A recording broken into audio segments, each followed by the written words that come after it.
জয় শ্রীরাম। জয় শ্রীরাম। হ্যাঁ মাফিয়া এখানে কো মাপিয়া আক্তারা। কি না মাপিয়া আক্তারা।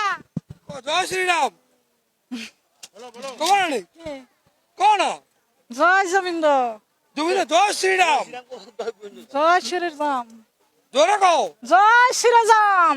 শ্রীরাম না কাৰণ পেটৰ ভোকৰ আগত কেলা কোনো জাতি ধৰ্ম ডাঙৰ নহয় অসমতে এটা ভিডিঅ' ভাইৰেল হৈছে মুছলিম মানুহ এজনীক মানে চাওক ভাই অম্বুবাচী মেলা হৈ আছে মানিছোঁ অম্বুবাচী মেলাখনত মুছলিম মানুহ এজন যে গৈ পেলাই তাত যে ভিক্ষা খুজিব নোৱাৰিব ক'ৰবাত লিখা আছে নে মা কামাখ্যাই মানা কৰিছে কোনেওতো মানা কৰা নাই তেওঁ ভিক্ষাহে খুজিছে ধৰিব আছে যদি একাংশ এনেকুৱা মানুহক ধৰক যিখিনি মানুহে কেলা ভগৱানৰ ৰূপ লৈ কিনে হাতত বাতি লৈ কিনে পইচা খুজি আছে ঠিক আছে যিজন মানুহ লেঙেৰা যিজন মানুহে মুখেৰে ক'ব নোৱাৰে যিজন মানুহে পইচা বিচাৰিছে ভোকৰ নিজৰ পেটৰ কাৰণে তো সেইজন মানুহৰ লগত এনেকুৱা কাণ্ড কিছুমান একাংশ ফেচবুক ক্ৰিয়েটৰ কিছুমান একাংশ হিন্দুত্ববাদী নেতা দেখুৱাবলগীয়া কিছুমান তেনেকুৱা থাকে ন মানুহবিলাক যে মই এনেকুৱা দিছ ইজ মাই পাৱাৰ মই এনেকুৱা তো তোক কৈছোঁ শুন কেলা কাণতলীয়া চৰত ফাৰ্ষ্ট অফ অলটো কেলা কাণৰ লতি ফাল খাই যাব কাৰণ পেটৰ ভোকৰ আগতকৈ কেলা কোনো জাতি ধৰ্ম ডাঙৰ নহয়